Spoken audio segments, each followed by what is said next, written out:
have to start recording again. So this will come as 2 parts. Let's see, this is what we are doing. I was highlighting this, and you didn't see me highlighting this, right? This part I highlighted. So we are going to complete the square. But to do that, I have to have the coefficient of my x square term as 1. So I have to pull this 2 out. I have to pull this 2 out of these 2 terms. So let me factor the 2 out. Let me put that in a square bracket. I get x squared plus 3x plus 5. I am not going to worry about this number. Okay, now I have to complete square for these 2. I should have used a different color. Now this is what I'm going to complete square for, right? So 2 will be,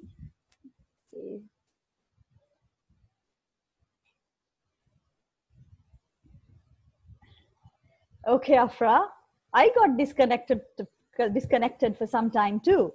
So I'm sure you didn't miss anything. I'm just starting to solve this, okay?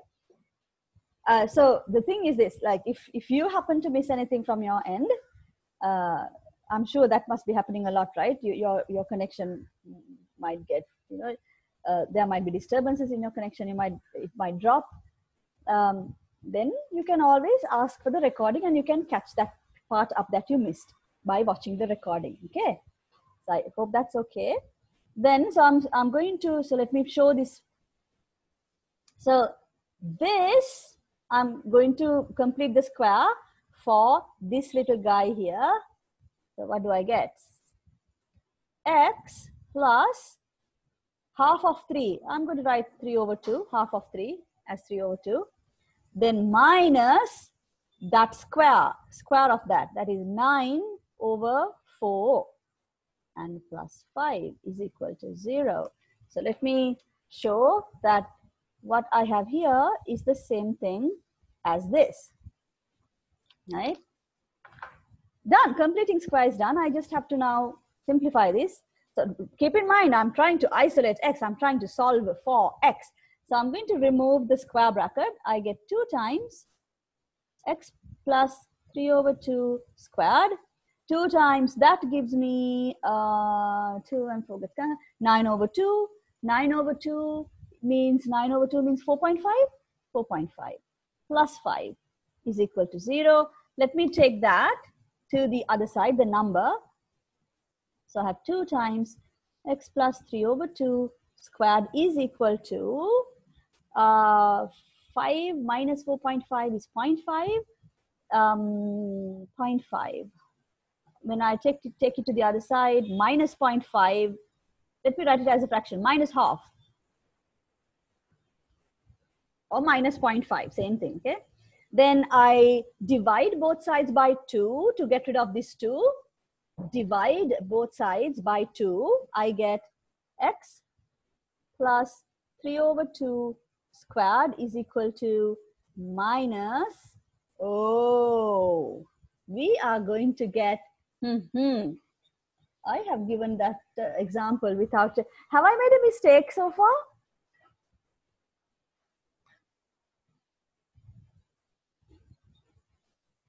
Miss, shouldn't it be minus 0.25?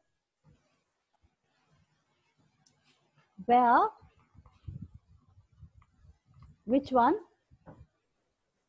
And now here, what I'm going to get here, right? Yeah, no. Before that, have I made any mistake here? Because do you see what's going to happen? Okay, let's see. Let's see. Have I made any mistake up to now? No. Half divided by 2 is quarter, minus quarter. I can write it as minus quarter or minus 0.25. Do you see where we are going? Do you see something now? What's going to happen? Now, when I square root, so I'm going to square root to get rid of the square here. I am square rooting. What's What can you say now? It has no real number. No real solutions, because I'm trying to find the square root of a negative number. Okay, there is no real number that I can find that is equal to the square root of negative 0.25. So when you come to this step, you can say there are no real solutions. This, you can stop the process because you have gotten to this. Okay, it's because of this. Okay, square root of a negative number. No real solution. So that can happen too. No real solution, right? So we tried that means this parabola is like how? This parabola, if I draw this parabola, this one, y equals that. It's a smiling one. It's a smiling one. And the x-axis is like that. You can just have a sketch of that on the side to explain why this happened. This parabola does not cut the x-axis. There are no places like that. So no solutions for this. Okay. There is no x value that makes the value of the parabola 0. The y value 0. Okay. Let's go back to this and let's look at the last method. Okay. The third method is by using the quadratic formula. Now, I would suggest that after we finish quadratics, from that point onwards, if you have to solve a quadratic equation, just use the formula. You just use the calculator. If you have to find the factors to find where, like unless you have to actually do, for some other reason, you have to go through the other process, you can do factorizing and completing the square. But like if you just want to solve and get the two answers, just go ahead and use the formula. That's faster. Okay. So I know that you know this as well. You have done this in your O-levels. So let's write this. This works all the time. This formula is derived through the process of completing the square. You take a general ax squared plus bx plus c equals 0. You complete the square, keeping ABC as they are, and you isolate x, and the formula you get is the quadratic formula.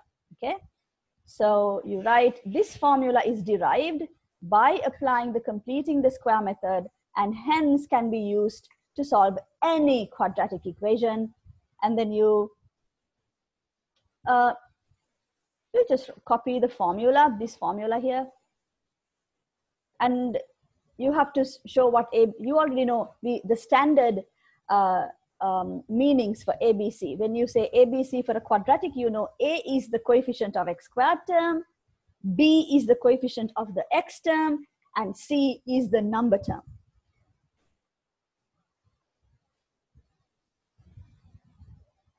Okay, so Senithu is saying, can we, when we use a calculator, yes, you can use a calculator for all the equations we solved so far, and you have to get the same answers, Senithu. You can't get different answers. So for example, now he's saying that you get some different answer comes. That can't happen, Senithu. For which one you get different answers? That won't happen. And let me tell you this. Your calculator will give you a solution even for this one. It will show you a solution. Because what we are saying is that there are no real number solutions. There are non-real number solutions. The calculator would give you those solutions. And even for this, here we got solutions now.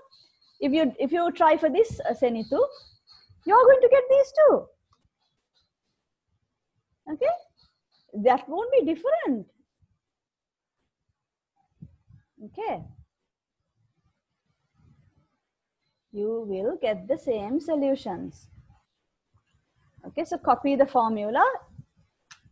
X equals minus b plus or minus square root of b squared minus 4ac, the whole thing over 2a. the whole thing over 2a.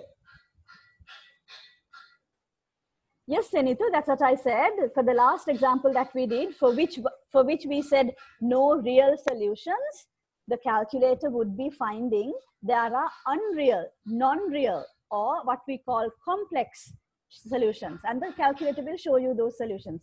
You still don't know about complex numbers. So that's why we just say no real solutions and end it. Okay? All quadratic equations do have two solutions.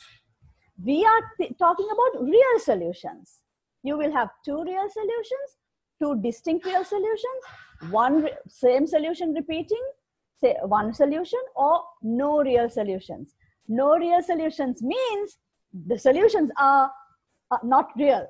They are complex. So since we have not yet learned what complex numbers are, you learn what complex numbers are at the end of P3. That's the last topic in P3. Then you will there you will see, oh my goodness, the quadratic equations for which we said no real solutions, there are solutions, but they are complex solutions. Okay, so the calculator will be giving you this with the symbol I. Right, you're welcome, Senitu. So please copy this and then copy. I've given you two examples. I will, like I want you to try this in your calculator. I have shown you the work.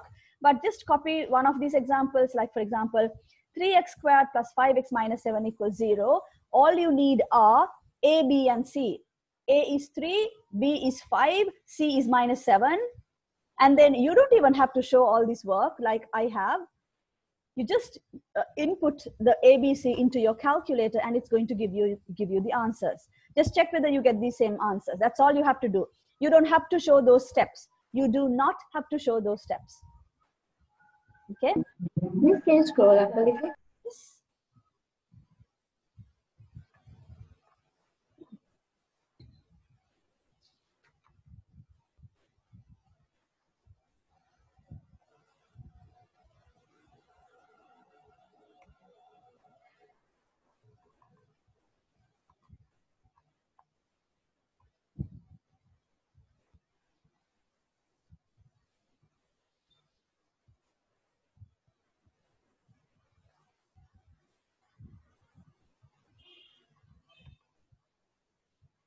Okay.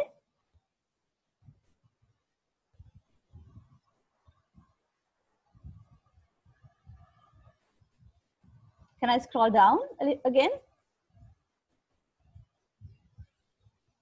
So I'll show you up to this. So I have two examples here. You would write the equation, you would write a list of ABC, and then use the calculator and just give the answers. That's enough. Okay. You do not have to do it manually. You are not doing it manually. You're not plugging the values manually into the formula and working it through. You are just using the calculator to get the answers. So this is a formula that the calculator uses to get the answers.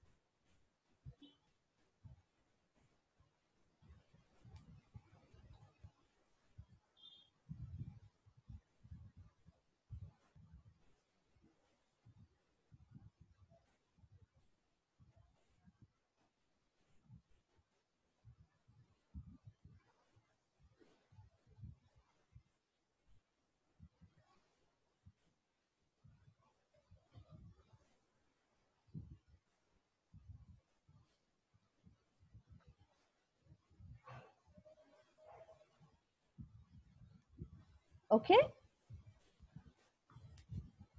So just see whether you are getting these answers.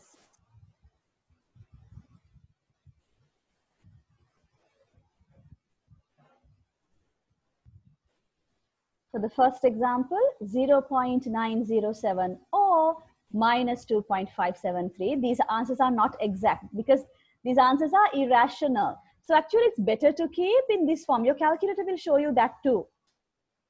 Minus 5 plus root 109 over 6 or minus 5 minus root 109 over 6. You know there is a surd. Root 109 is a surd, which means it's irrational. Then this whole thing becomes irrational, whole solution.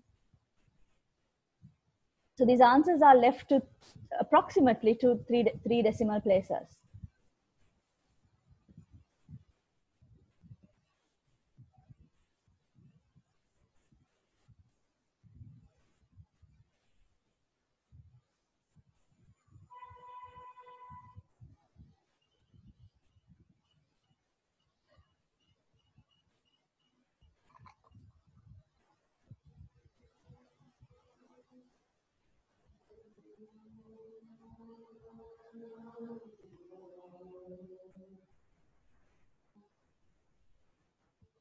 Let me know when you are done, please.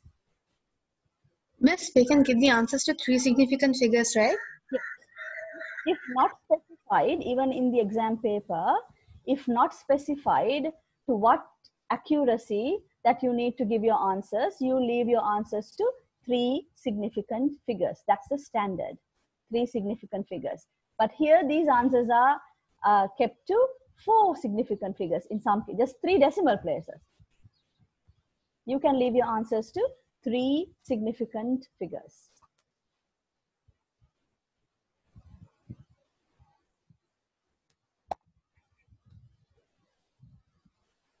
Can I scroll down and go to the next part?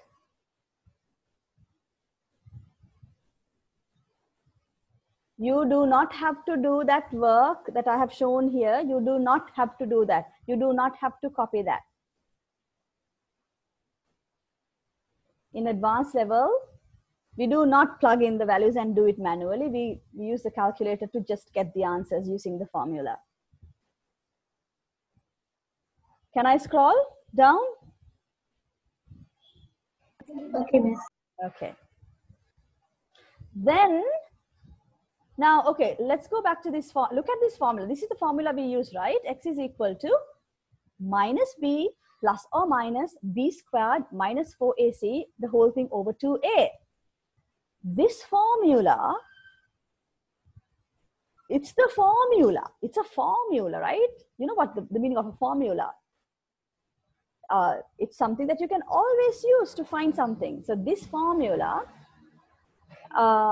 can be used to find the solutions of all quadratic equations, any quadratic equation.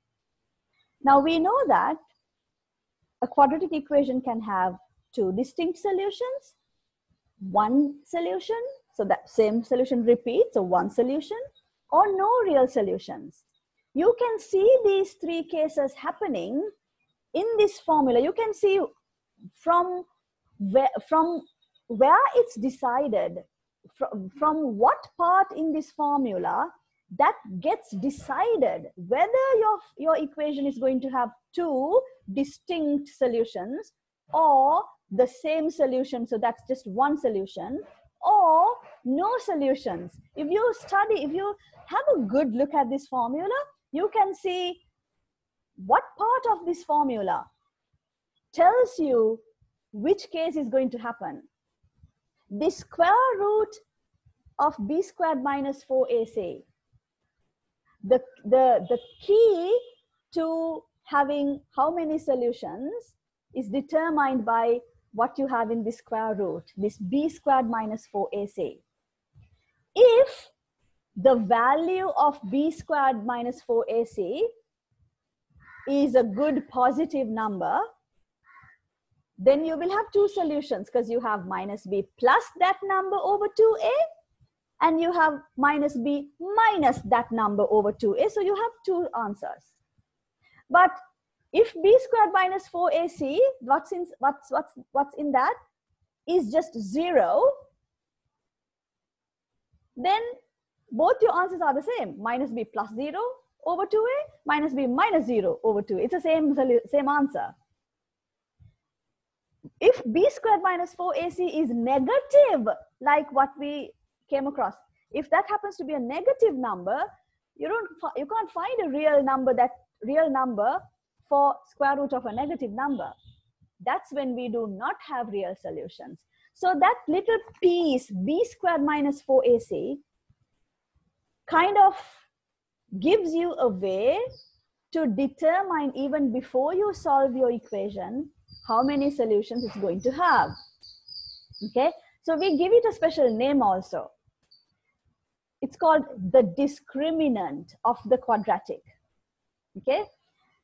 The value of b squared minus 4ac. Now remember what ABC are. ABC are the three numbers in your quadratic. A is the coefficient of x squared term, b is the coefficient of the x term, c is the number term. Then using this ABC, if you can find the value of b squared minus 4ac, that is this part, right? B squared minus 4ac. The value of that tells you how many solutions you are going to have. So the part b squared minus 4ac in this formula is given a special name since it can be used to determine how many real solutions the equation is going to have. B squared minus 4ac is called the discriminant of the quadratic. Okay, copy that first.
Are you done copying that?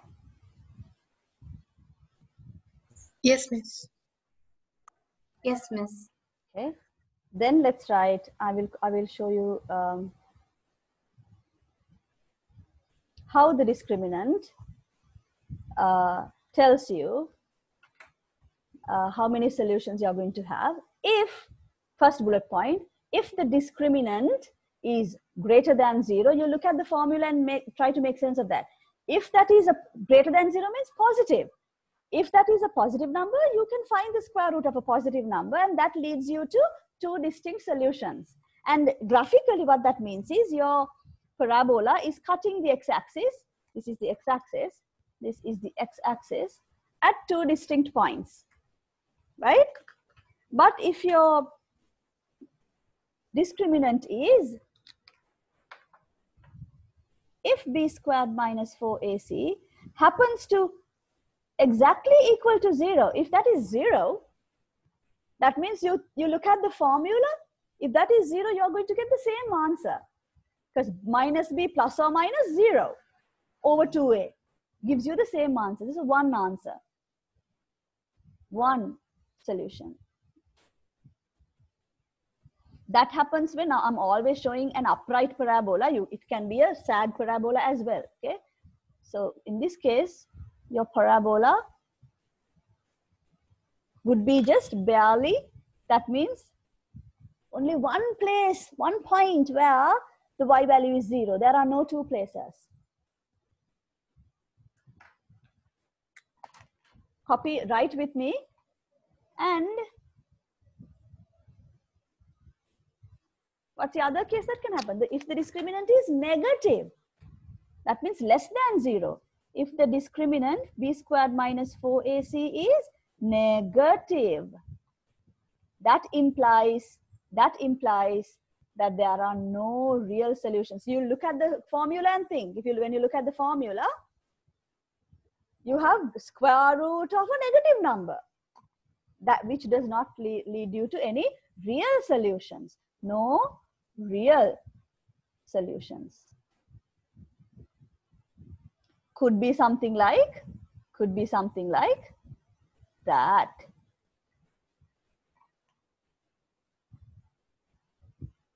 So copy that.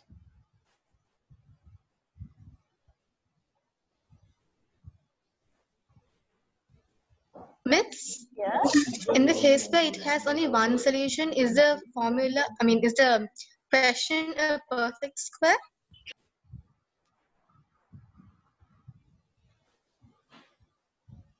Yeah, of course. You're asking whether, yes, because the two factors happen to be the same. Then it will lead to the same, each factor leads you to the same solution. Yes, that happens when your quadratic already corresponds to a perfect square. That's very good. Was that Aisha? Yes, Miss. Yeah, yes, Aisha. Okay. So this case, the second case happens when your quadratic is a perfect square. Because if you think about it, when you factorize, the two factors are the same. X plus 2, x plus 2, for example. It's a perfect square. That means x plus 2 square. So from both factors, you get x equals minus 2, x equals minus 2. The same solution has repeated. So one solution. Yes, that's correct. Miss? Yes. Miss, what's the difference between distinct solution and just solution? Distinct means, that's a good answer too. Distinct means, okay, distinct means separate, what's another word for that? Unique, separate solutions.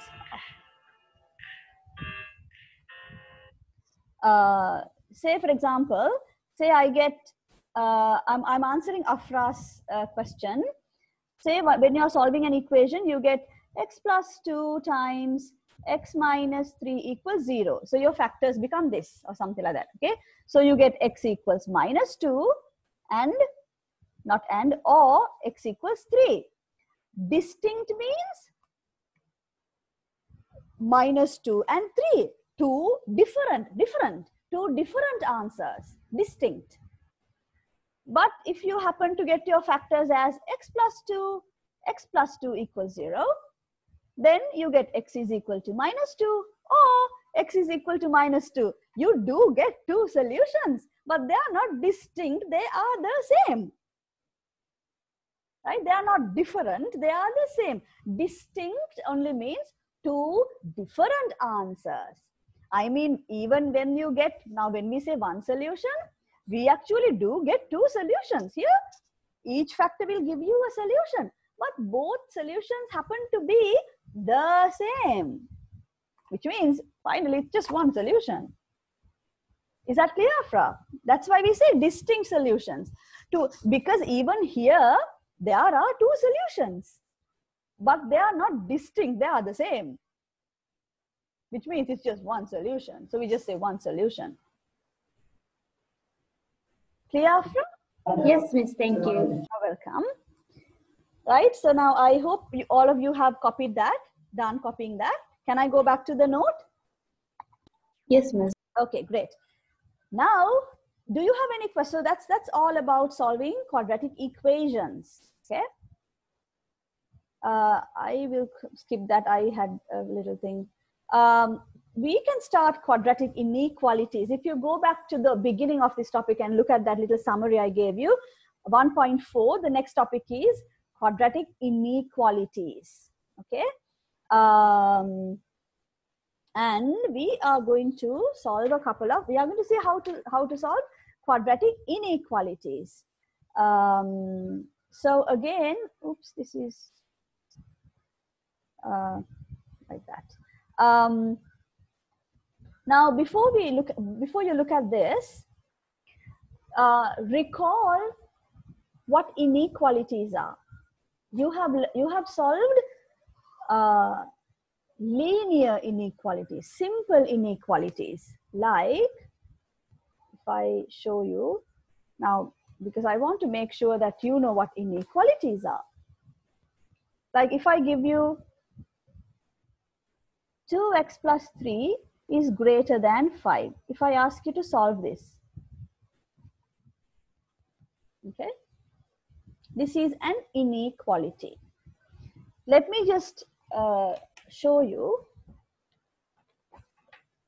how this is different from an equation. If I say solve, 2x plus 3 is equal to 5. Now compare these two. This is an equation. This is an inequality. How do we solve an equation? What do you mean by solving an equation? You want to find the value of x for which this is true. So you would make x a subject, right? So how would you solve this? 2x, you would minus 3 from both sides, minus 3 from both sides, you get 2 here. Then divide both sides by 2, x is equal to 1. You get one answer, one value for x. That makes this true. Now come to the inequality. If I ask you to solve 2x plus 3 is greater than 5, I'm asking you for what values, for what set of values of x would this be true? Okay, you solve inequalities just the same way you solve equations. You can add something to both sides, subtract something from both sides, multiply, divide by a number. But one thing you have to remember, who can remember the one thing that is different, one thing that you do that is different from the same thing you do when you solve an equation?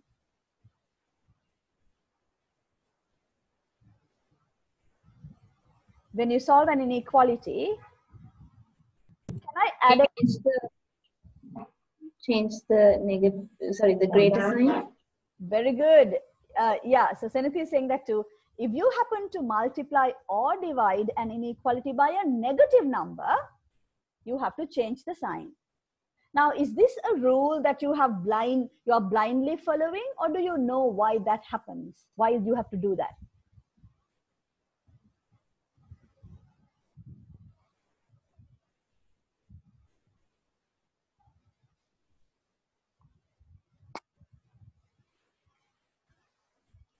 Do you know why we do that? Or do you just, it's a rule, we have to just follow it? Or do you know why the sign has to change when you multiply or divide by a negative sign, negative number? We just know. What's that? I didn't hear. We just know we have to just change the sign. Because you just have to change the sign? So you don't know why we do that? No. Oh, no one knows. Senathi, you don't know? So let me just go to another different page and show you.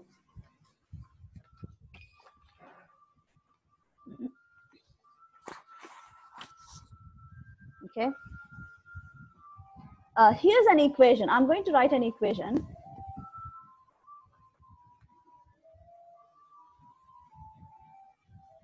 And here an inequality. I mean, I will say equality, equal, and an inequality.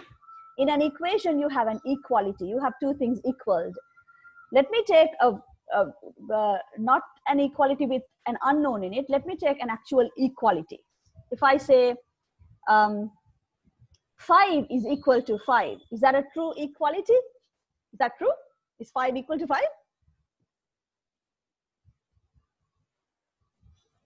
Yes. Yeah, okay. Let's see whether I can add anything to both sides and the equality will stay true. Can I add any number to both sides and would the equality stay true? Let me add 2 to both sides of this equality. I add 2 to both sides. 5 plus 2 is 7. 5 plus 2 is 7. It's still true. Let me subtract from the original, okay, from the original equality. Let me subtract a number. I subtract, so here I add 2. Let me subtract 3. 5 minus 3 is 2. 5 minus 3 is 2. Still my equality is remaining true. 2 is equal to 2. Let me multiply. Let me multiply by a positive number. Multiply by 2. 5 times 2 is 10. 5 times 2 is 10. Still it holds. Let me multiply by minus 2. 5 times minus 2 is minus 10. 5 times minus 2 is minus 10. Minus 10 is equal to minus 10. True. Let me divide. I'm just checking whether I can do different things to an equality and whether the equality will still hold. Let me divide by, I've taken 5 now. So let me divide by 5. I get 1 is equal to 1. It's true. Let me divide it by minus 5. Minus 1 is equal to minus 1. I did all of these things to my original equality. And I see that it's all good. I can do anything as long as I do to both sides. Add any number, subtract any number, multiply by positive number, negative number, divide by positive number, negative number. That's all good. Let's look at an inequality. I'm going to take a true inequality. Let's say, let me take something with nice, divisible. 6 is less than 10. 6 is less than 10. Is that true? Yes. True inequality. Okay, let's start adding something. I will add the same number to both sides. I'm going to add 2 to both sides. Add 2 to both sides. 6 plus 2 is 8. 10 plus 2 is 12. Is it still true? Is 8 less than 12? So I'm moving both numbers by 2. Still, even the gap between them would still be the same, right? 6 is less than 10. 8 is less than 12. So it's still true. I can do that. Let me subtract. Let me subtract 3 from both sides. 6 minus 3 is 3. 10 minus 3 is 7. Still true. All good. Let's multiply. Let's multiply by 2. 6 times 2 is 12. 10 times 2 is 20. I have scaled the two numbers up by 2. I have scaled them. Is 12 less than 20? Yep, all good. Let's multiply by a negative number. Minus 2. Minus 12 is less than minus 20. Is that right? No. When you multiply by a negative number, the size of your number completely changes. The size completely changes. An inequality compares the size. A number when multiplied by a negative number, I mean, if you think of this, like 20 and 12, 20 is bigger, but negative 20 is smaller, right? So this is wrong. This is wrong. What you have to do is then, if you change the sign, then it's right. That is because when you multiply by a negative sign, the size completely swaps around. Okay? Now you can see why when you even divide, that's the same thing. If you divide by, let's divide by 2, both sides, you get 3 is less than 5. That is right. But if you divide by minus 2, minus 3, you get minus 3 and minus 5, and this has to change. Minus 3 is greater than minus 5. Okay? So that is why we do that. I mean, with now, so only thing is, so it's the same argument here. Okay? So coming back to this, how do you solve these inequalities? Just the same way you solve. You want to try and isolate x. So minus 3 from both sides, divide both sides by 2. you get x is greater than 1. So for any value that you put here that is greater than 1, this inequality is true. We have found a solution set. We get a solution set here, a set of numbers for x. Here we just get a solution. One number for x. Here, a range of numbers. Okay. Now, let's go and think about how to solve a quadratic inequality. So a quadratic inequality, again, will take the form this, an inequality sign. Instead of less than, you can have greater than, you can have greater than or equal to, you can have less than or equal to. Your inequality sign can be any one out of the 4. There are 4 inequality signs. Okay. So can you quickly copy this? This is the same note you had for the equation. It's just that what a quadratic inequality is, you have the same quadratic with an inequality now. So an inequality then that can be put to the form ax squared plus bx plus c is less than or greater than or greater than, or that symbol can be any one out of the 4. I just used one here. Is 0 is called a quadratic inequality, where a, b, c are any numbers. The same old story. A can't be equal to 0 because this has to be a quadratic expression. This is inequality.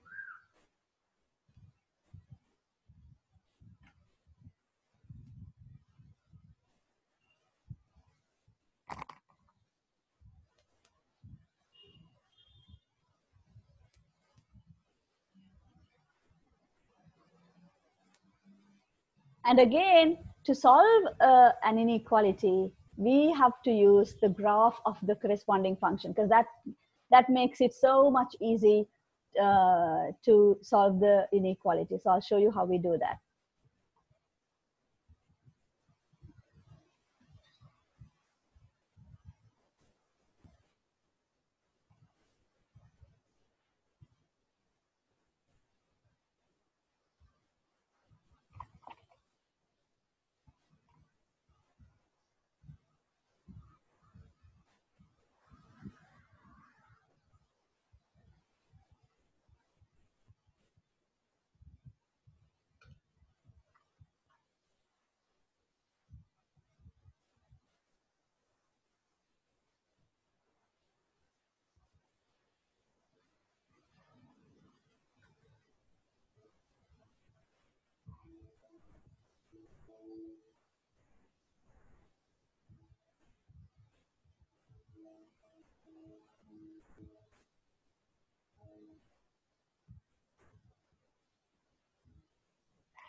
Let me know when you are done.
Done, Miss.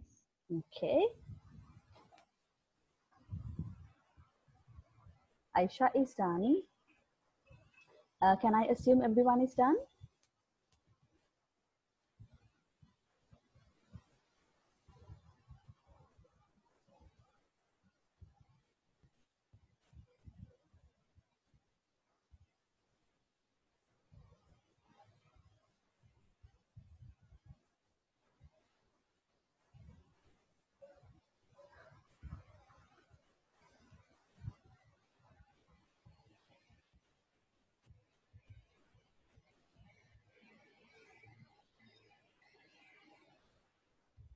Okay.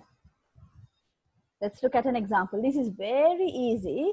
Remember, okay, we solve quadratic inequalities mainly by using the graph of the corresponding function. I hope you remember last week we saw this, how we can just by looking at the graph, we can answer so many different questions. I was asking you, where is the parabola positive? For what values of x is the y value positive? For what values of x is the y value negative? You just have to see the graph and you know where it's above the x-axis, where it's below the x-axis and things like that. This is what we are going to use to solve quadratic inequalities. Okay. So copy this example 1. I will show you how we solve this. It's very simple, very easy.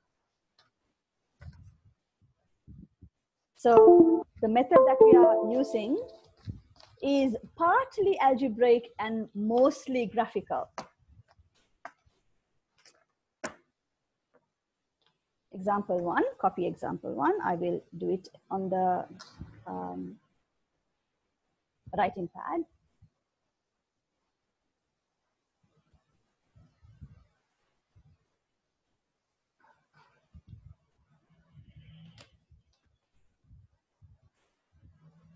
You have x squared minus 4x. Now I have jumbled up the terms just to confuse you.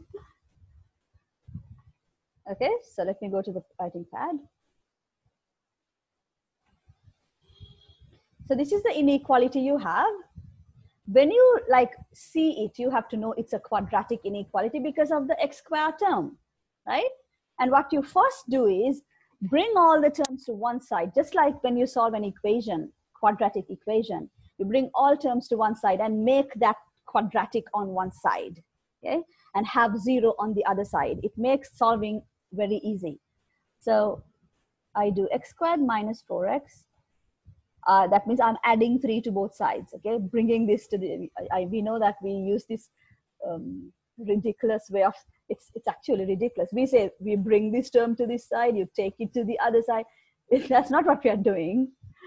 We are adding 3 to both sides. And then you get that. I don't know who created that. You take this to this side, bring this to this side. Okay. It's fine to talk like that as long as you know what actually happens there. Right? Now you have nicely your whole quadratic expression on one side is greater than 0. This is what you do. You have to sketch the corresponding function, the corresponding graph for this function. Y is equal to x squared minus 4x plus 3. And to sketch it, what we are going to do is we are going to find where it, because why are we going to sketch? You will see in a moment why sketching is hugely helpful. We want to see where the parabola, now this represents the parabola. If you plot this, it's a parabola, and we want to see where this parabola is greater than 0. The y value, the y coordinate is greater than 0. That is just to see where the parabola is above the x-axis. Okay, you can easily see the solution if you have the graph. So we're trying to sketch the graph. For that, let's factorize this, because when you factorize, you have where you have the placement of the parabola on the grid, right? We only want to see the cutting points of the x-axis. So if I factorize this, what are the factors? 3 times minus 2 times minus 1. So x minus 3, x minus 1, correct? x minus 3, x minus 1. That's enough. That's all I do algebraically. Now I jump to a graph. I'm going to graph this function y is equal to, you don't have to even write it, I'm just showing you, even you don't even have to write it. I'm going to graph this parabola. It's a smiling parabola because the x square term is positive. It's a smiling parabola. And it's cutting the x-axis. It's cutting the x-axis. This is just a sketch. It's cutting the x-axis at 3 and 1, right? 3 and 1. Okay. So this is the graph of this function. Now, in order to solve this, what is my question? What am I looking for? Where the value of this is greater than 0. Now, I haven't even shown you where the y-axis is. I don't know where the y-axis is. I don't need to know where the y-axis is. But I know that above the x-axis, the y value, that means the value of the whole expression is positive. Below the x-axis, the value of my expression is negative. I'm asking for what values of x? For what values of x is the value of the expression positive? Where is it positive? For all values here, it is positive above the x-axis. Isn't it? Do you understand that? So for what values of x does that happen? I can straight away write my solution. For what values of x? When x is, I can't take equal to 3, when x is greater than 3, and when x is less than 1. Because I don't have the equal sign, it can't be equal to 0. So my solution is x is less than 1 or x is greater than 3. There is the solution to that inequality. I am looking for where the parabola or where the y value is positive. Greater than 0 means positive. Positive means above the x-axis, the y values are positive. Is this clear? Lot of subtle understandings are there for you to completely grasp this. How to translate what this means into the graph in graphical terms, that you have to really understand. So please take time to really think. This might be not 100% clear the first time. I'm not sure. It might be clear. Do you have any questions? This is all that you do to solve a quadratic inequality. Miss, is it always necessary to draw the graph and get the inequality? It is always necessary. There is a complete algebraic method of doing it too, but it is very cumbersome, very tedious work. You can, without drawing a graph, you can just argue here. For if the product of these two are positive, either both have to be, you know that, I will just show you a glimpse of the algebraic method. If you didn't use the graph, if you are not going to use the graph, but just like reason algebraically, let me jump, okay? You don't have to copy this. I'm just showing you how difficult it will be. Now, when you come to this step, just like when you solve the equation, when you have equal to 0, you can definitely say either this is 0 or that is 0.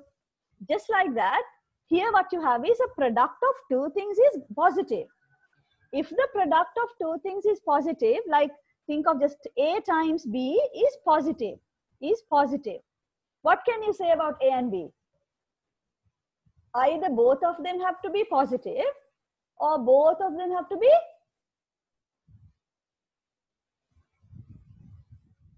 for the product of two numbers to be positive, each number, what can you say about each number? Each number has to be negative or positive. Either both have to be positive or both have to be, I can't hear. Negative. Negative. Okay. So for A has to be positive and B has to be positive, or so many cases, or A has to be negative and B has to be negative. So that argument you have to put here. You have to say, for this to happen, either x minus 3 has to be positive, and at the same time, x minus 1 has to be positive, or this case, or x minus 3 has to be negative. And I mean, it's like you have to discuss all these cases and carry on the algebraic work. It's tedious and it's a lot of work, but this is the best and the simplest way of solving a quadratic inequality. The graph just shows you what the solution set is. Okay, I'm not even going to go into this. I'm not going to go into that. You're not learning that because it is tedious and it's a lot of work. No one solves inequalities that way. When you have a simple way like that, why going?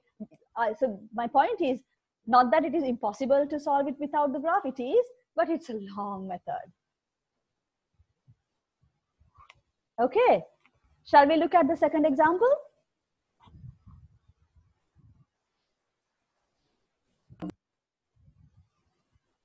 Okay, second example.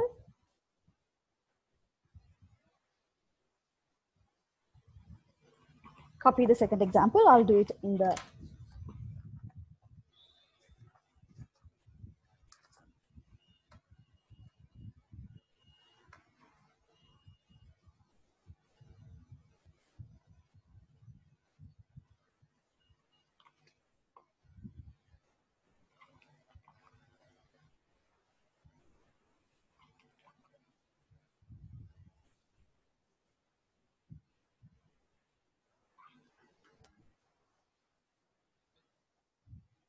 okay, I hope you copied it. I'll go to the writing pad. This is the example 2. I have already arranged it into the format that I want. That is, I brought everything to one side and my whole quadratic is on one side and 0 on the other side. The point of doing that is when you have 0 here, you're either checking whether it is less than 0 means negative, greater than 0 means positive. It's easy to see. So that means just to see whether my parabola is above the x-axis or below the x-axis. Okay, that's why we always have 0 on the other side. The reasoning becomes very easy. So to see, this is the same expression I had earlier. So the same, I have to factorize in order to sketch it. So my factors again are x minus 3 and x minus 1 is less than or equal to 0 this time. Okay, now I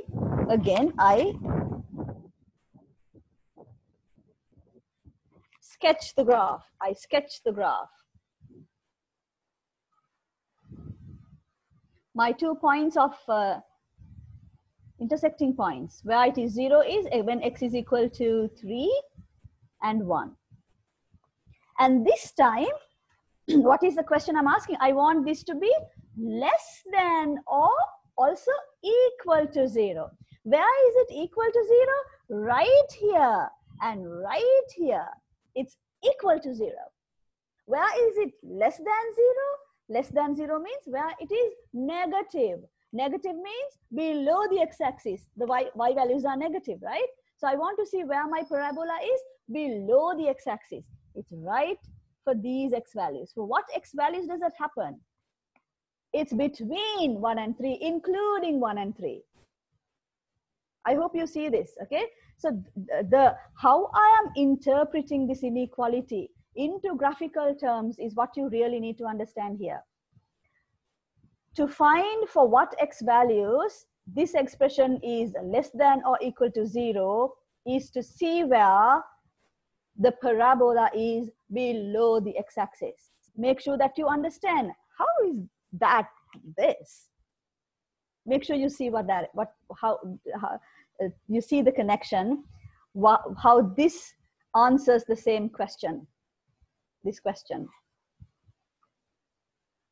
Okay, so for what values of x is the value of this expression less than 0?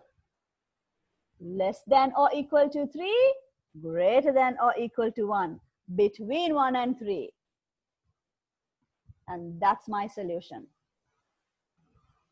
So the solving process is partly algebraic, you have to factorize, and mainly graphical.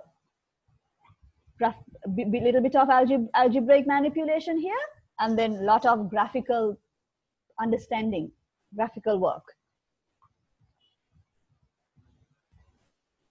So like if I show you, yes, like in the graph. Have you write this answer as one inequality and the previous as two different inequalities?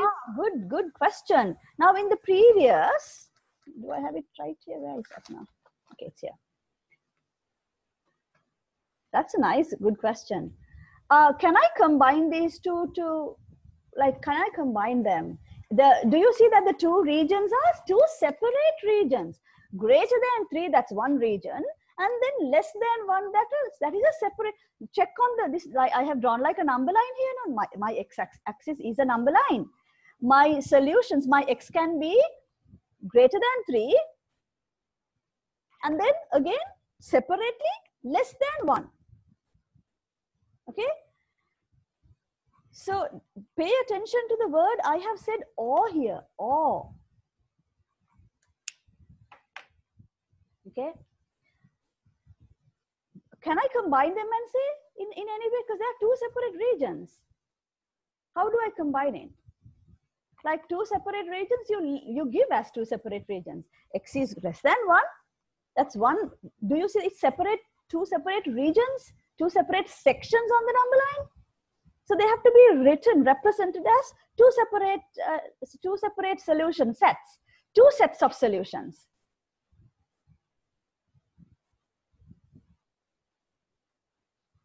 No, we shouldn't. Okay, Senithu is asking. I will tell you that gives a very wrong. Now, Senithu is asking. I'm trying to look. What color? Okay, I'll write in black. Senithu is asking whether we can put it like this.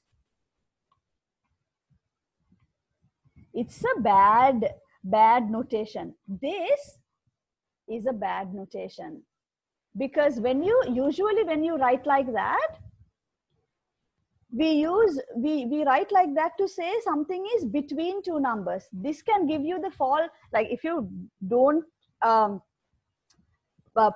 carefully follow what is being said, it can quickly give you the wrong idea that x is between 1 and 3. Doesn't it look like x is between 1 and 3? Yes, yes. Like at a glance, it looks like x is between 1 and 3. That's not what it is saying. It's saying x is bigger than 3, and when you combine, you're saying you're combining the two with the word and, because you're trying to say that both conditions have to be true at the same time. X has to be greater than 3. At the same time, it has to be less than 1. Can that happen? Tell me. Can that happen? Can you tell me a number that is greater than 3 and that is less than 1? Can you satisfy both these conditions at the same time? Can there be a number that is greater than 3 and less than 1 at the same time? No, it's or. Either greater than 3 or less than 1. Either your x can be here in that region or in this region. Can you have a number sitting on both regions at the same time? When you combine, you're combining it with an and. So that's wrong. But here, this means and. X is between, x must be greater than 1 and less than 3. Okay, it's one region. It's one region. So it's one inequality. That set can be given in one inequality. If you have two separate regions, use two separate inequalities. Don't try to combine them. Is that clear? This is good. You have to know why we do each thing that we do. So unless Senithu did not ask me that question, I wouldn't explain that. So that's a good question, Senithu. Why we had to write the earlier solution as two separate little inequalities, two sets for numbers, this set of values or that set of values, and why we could write it as one set of values here. Because this is one region, it's between 1 and 3, it's one region. Earlier one, it was two separate regions. You can't combine them as one region. Okay, let's do one more example. Last example. Miss, Yes. Miss, it is only applicable when the two equations are like greater than and equal, like not only if it's greater or equal. No. I mean, this getting one range or two ranges. Yes, Miss. No. Even here, I mean, I could have given this inequality without the equal sign. If I had without the equal sign, in my solution also, there won't be the equal sign. This equal sign, I two numbers or excludes them. So I'm asking now where it is less than 0 and also where it is equal. So I included 1 and 3 as well. I shaded the little circle. It could be equal to 1 and 3.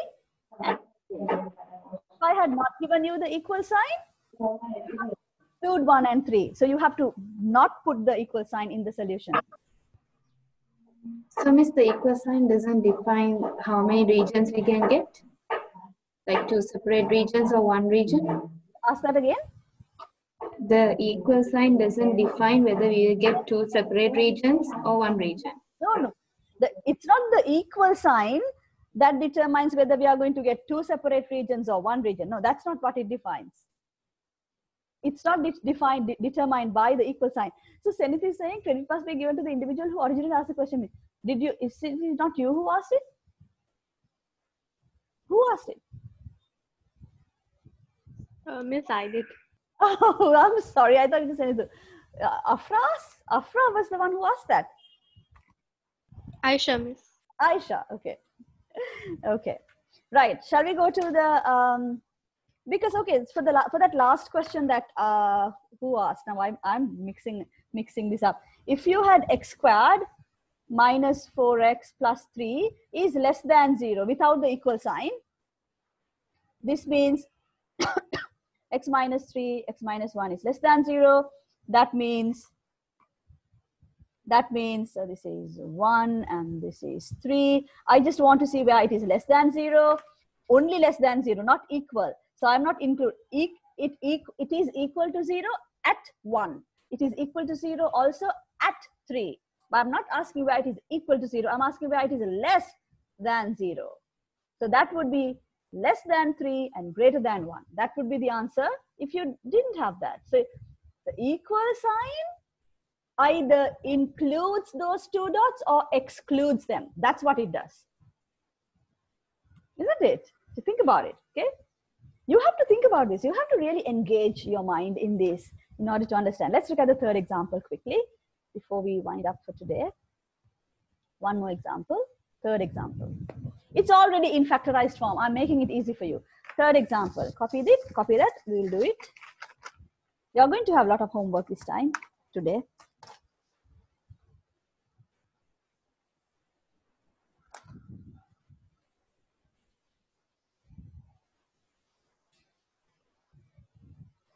Example 3, solve x. Okay, let's go to the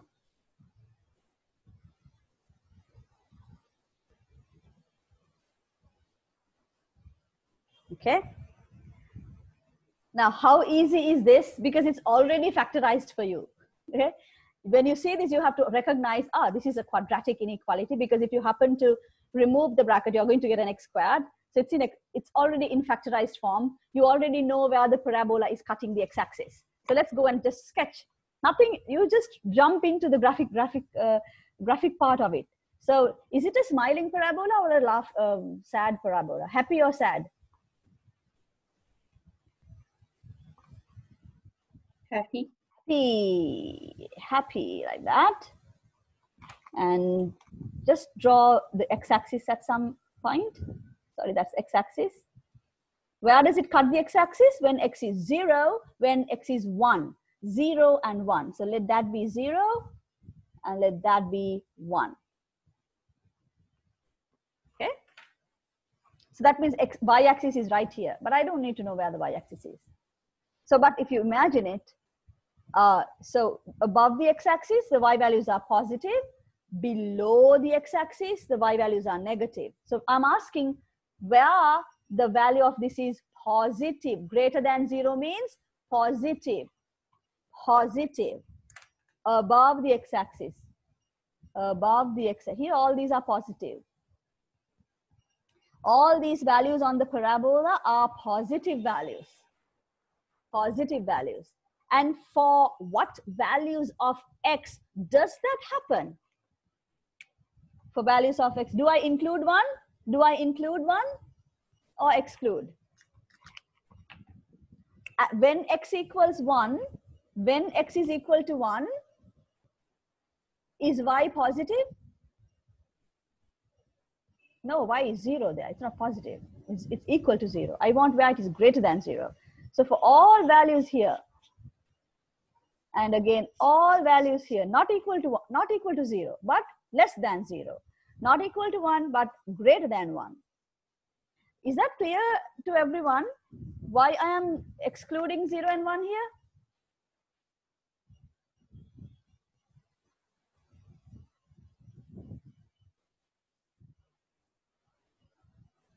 Because I want to find where this is bigger than 0. It has to be bigger than 0, not equal to 0.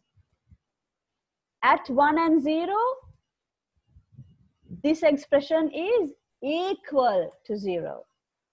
Right now, if you want to see, like I can place the y-axis here. This is where the y-axis is.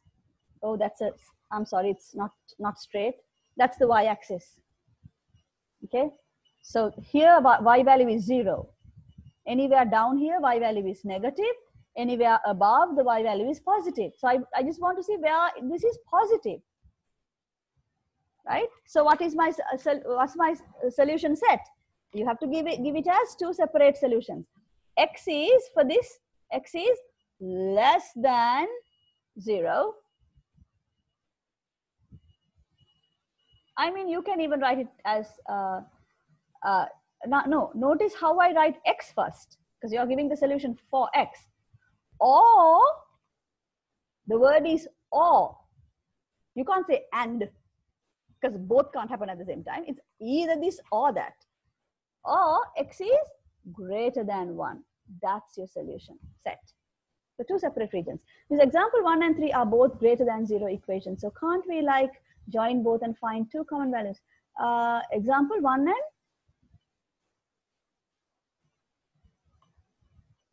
example 1 and 3? Are you combining two different questions? What do you mean 1 and 3? Where is 1?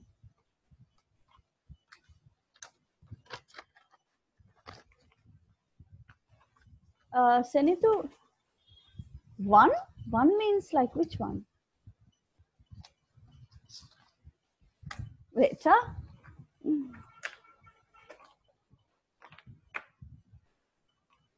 1. You mean this one? So here's 1. Example 1. This is example 1.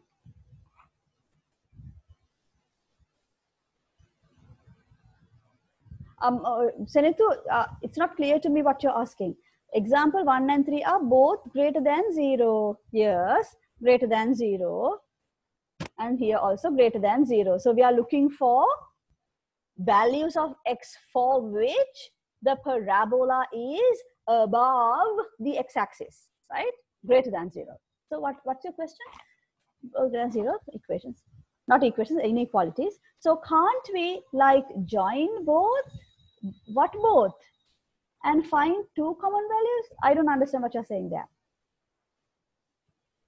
So both, these are not equations, these are inequalities. As both inequalities are both greater than 0, so Miss, can't we join both inequalities? Join this and this? Two different These are two different questions. You want to join the questions? I don't understand what you're saying. Join these two inequalities? This was one question. This is a different question. Your example one was one question. It was one inequality. This is a different inequality. No. There is no distraction.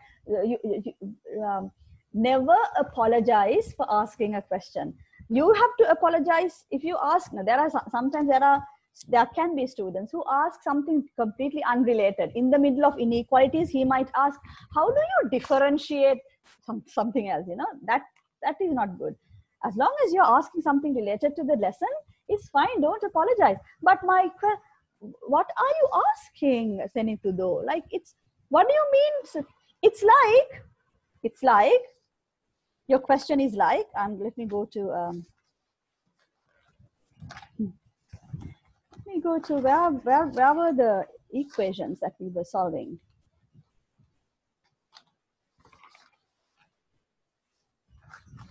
Let's look at this. Okay. Can I combine two equations? Because here also I'm asking equal to 0. Here also I'm asking equal to 0. So can I combine the two equations? You're asking something like that, isn't it? What do you mean by that? I think I'm having trouble understanding what you're asking. Now, Senitu, if I ask you, this is all. I'm sorry because my papers are flying and. Senitu, you're asking something like this. Say I ask you to solve this equation. Something like.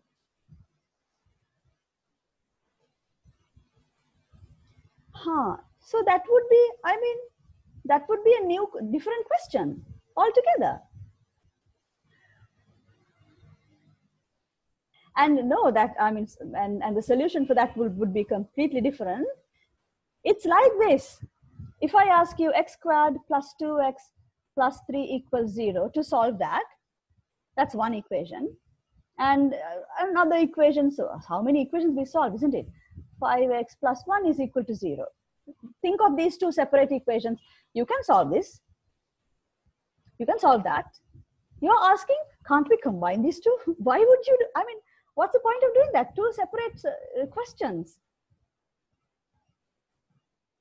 It's like you're asking, then can't we do x squared plus 2x plus 3 plus x squared minus 5x plus 1 equals 0. Can't we solve them together? No, that would be a completely different equation then. It's kind of a weird question actually, but not weird in the sense it's completely legit. Okay, you can ask that, but it doesn't make any sense. Why would you do that?